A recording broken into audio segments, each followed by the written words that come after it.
तपाईँ राति ओछ्यानमा पल्टिनुहुन्छ तर निद्रा आउँदैन।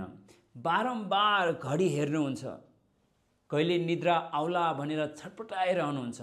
बिहान उठ्दाखेरि शरीर थकित हुन्छ, मन तथा दिमाग भारी हुन्छ, दिनभर चिटचिट भइरहन्छ। यदि यस्तो प्रकारको समस्या छ भने यो भिडियो तपाईँको लागि नै हो।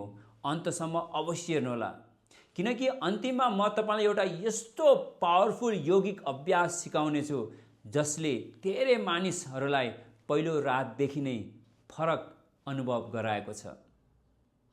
धेरै मानिसहरूले सायद तपाईँले पनि सुत्नुभन्दा अगाडि एउटा सामान्य गल्ती गर्छन् जसले हाम्रो निद्रा बिगारिदिन्छ। त्यो कुन बानी हो त्यसको बारेमा हामी केही छिनपछि चर्चा गर्नेछौँ।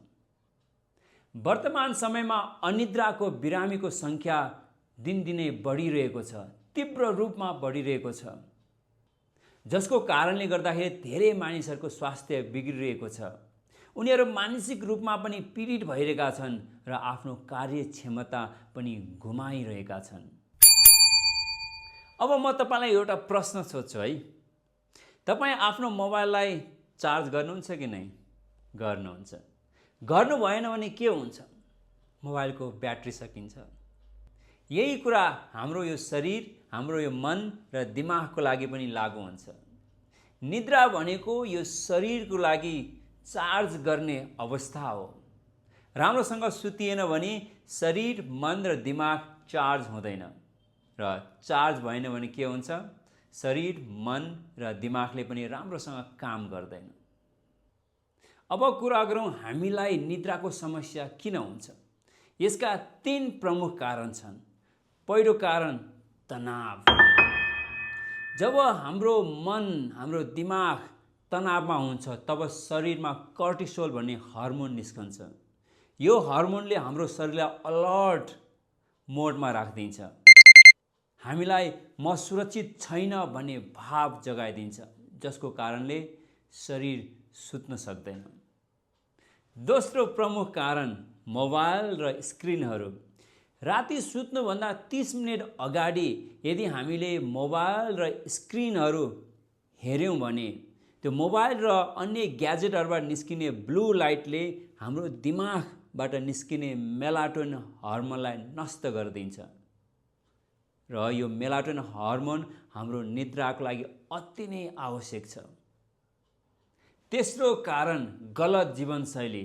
धेरै कफी पिउनु, लामो समयसम्म बसिरहनु, शारीरिक व्यायाम नगर्नु अनि राति ढिलो खाना खानु। अब कुरा गरौँ अनिद्राको सोलुसनको बारेमा। म तपाईँहरूलाई 6 वटा प्राकृतिक अभ्यासहरू सिकाउने छु जसले तपाईँको निद्रामा एकदमै सुधार ल्याउन सक्छ। र यी टेक्निकहरूमध्ये 6औं टेक्निक मेरो एकदमै फेभरेट हो र अधिकांश मेरो क्लिनिकमा आउने बिरामीहरूको पनि फेभरेट टेक्निक हो। पहिलो समाधान जीवनशैलीको सुधार। कफी पिउन बन्द गर्ने, लामो समयसम्म नबस्ने, जति सकिन्छ शारीरिक व्यायाम गर्ने, राति चाँडोभन्दा चाँडो खाना खाने र सुत्नुभन्दा 30 मिनेट अगाडि मोबाइल तथा अन्य स्क्रिनहरू, ग्याजेटहरू बन्द गर्ने र पारिवारिक समय बिताउने। दोस्रो, सूक्ष्म व्यायाम। सुत्नुभन्दा अगाडि आँखादेखि लिएर शरीरका हरेक जोर्नीहरूको सूक्ष्म व्यायाम गर्ने। यसरी सूक्ष्म व्यायाम गर्नाले दिनभरिको थकान कम हुन्छ, शरीर पनि हल्का हुन्छ, विचारहरू कम हुन्छ र हामीलाई सुत्नलाई सजिलो हुन्छ। कस्तो प्रकारको सूक्ष्म व्यायाम गर्ने त सिक्न चाहनुहुन्छ भने तल कमेन्टमा सूक्ष्म व्यायामहरू भनेर लेख्नुहोस्, म तपाईँहरूको लागि छुट्टै भिडियो बनाउने छु। तेस्रो समाधान यौगिक ब्रिदिङ। ढाडसिधा बनाएर आँखा बन्द गरेर हत्केला माथि फर्काएर आरामसँग बस्ने र गहिरो सास लिने, एकछिन सास रोक्ने, बिस्तारै सास फाल्ने अनि फेरि सास रोक्ने। यो 1 राउन्ड हुन्छ। यसरी 7 देखि 14 राउन्ड, 21 राउन्डसम्म अभ्यास गर्न सक्नुहुन्छ। सास लिँदाखेरि टाउकोमा, हत्केलामा र हाम्रो ढाडमा ध्यान राख्ने, सास रोक्दाखेरि नाभिभन्दा हल्का तल ध्यान राख्ने, सास छोड्दै गर्दाखेरि हत्केलालाई तल फर्काउने र ध्यान हत्केला र हाम्रो पैताला र साथसाथै श्वास प्रश्वासमा राख्ने। अनि अन्तमा श्वास रोक्दाखेरि ध्यान आफ्नो पुरै शरीरमा राख्ने।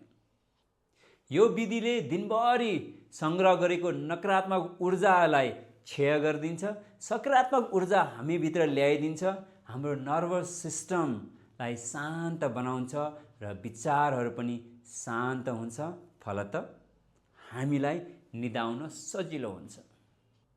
चौथो विधि योग निद्रा। अब योग निद्रा कसरी गर्ने त यसको लिङ्क यहाँ दिइएको छ। यो लिङ्कलाई क्लिक गर्नुहोस् र त्यो भिडियो हेर्नुहोला र अभ्यास गर्नुहोला। पाँचौं समाधान हट फुट बाथ। एउटा बाल्टीमा आफूले सहन सक्ने तातो पानी लिने, दुवै खुट्टा तातो पानीमा डुबाउने र चिसो कुनै एउटा रुमाल या कपडा टाउकोमा राख्ने। यो विधि 15 देखि 20 मिनटसम्म अभ्यास गर्ने।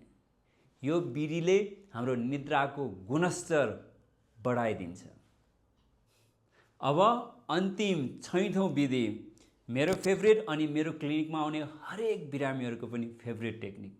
यसलाई हामी क्राउन ओपनिङ टेक्निक र हुक टेक्निक भन्ने गर्छौँ। यसमा के गर्ने त?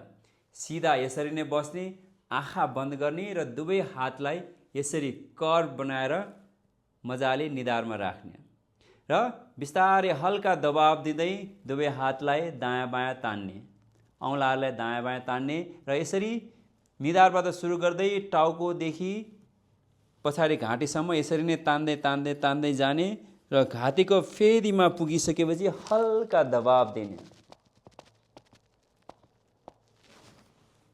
यसलाई तपाईले 7 चोटि दोहोऱ्याउने र 7 चोटि दोहोऱ्याइसकेपछि अन्तमा तपाईले आफ्नो दायाँ हातको बीचको औँलालाई निधारमा राख्ने र देब्रे हातको बीचको औँलालाई तल नाभिमा राख्ने र हल्का आँखा बन्द गर्ने। यो टेक्निकले तपाईको अगाडि रहेको इनर्जी मेरिडियन र पछाडि रहेको इनर्जी मेरिडियनलाई सन्तुलित बनाउँछ र तपाईँ चाँडै नै अनिद्राबाट बाहिर आउन सक्नुहुन्छ। यसलाई तपाईले 5 देखि 10 मिनटसम्म अभ्यास गर्ने। यसरी क्राउन ओपनिङ टेक्निक 7 देखि 14 चोटि र यो हुक टेक्निक 5 देखि 10 मिनटसम्म अभ्यास गर्नुभयो भने तपाईलाई पहिलो दिनदेखि नै चमत्कारिक लाभ मिल्न सक्छ। यी 6वटै पावरफुल विधिहरू अपनाउनु भयो भने तपाईको निद्रामा चाँडै नै चमत्कारिक परिवर्तन आउनेछ। तर एउटै मात्र अभ्यास गर्नुभयो भने पनि तपाईको निद्रामा धेरै सुधार आउनेछ। तपाईले त आफ्नो अनिद्राको सोलुसन पाउनुभयो र मलाई पक्का थाहा छ तपाईका साथीभाइहरू, तपाईका घर परिवारले पनि यस्तो समस्या छ भने उहाँहरूले पनि सोलुसन पाओस् भन्ने तपाईँ चाहनुहुन्छ। यदि यसो हो भने यो भिडियो उहाँहरूसँग सेयर अवश्य गर्नुहोस् र च्यानल सब्स्क्राइब गर्नुभएको छैन भने सब्स्क्राइब पनि गरिहाल्नुहोस्। औषधिमा भर पर्नुभन्दा पहिले यी प्राकृतिक उपायहरू अवश्य अपनाउनुहोस्। स्वस्थ रहनुहोस्, मस्त रहनुहोस्, सही समयमा सही उपचार गर्नुहोस्।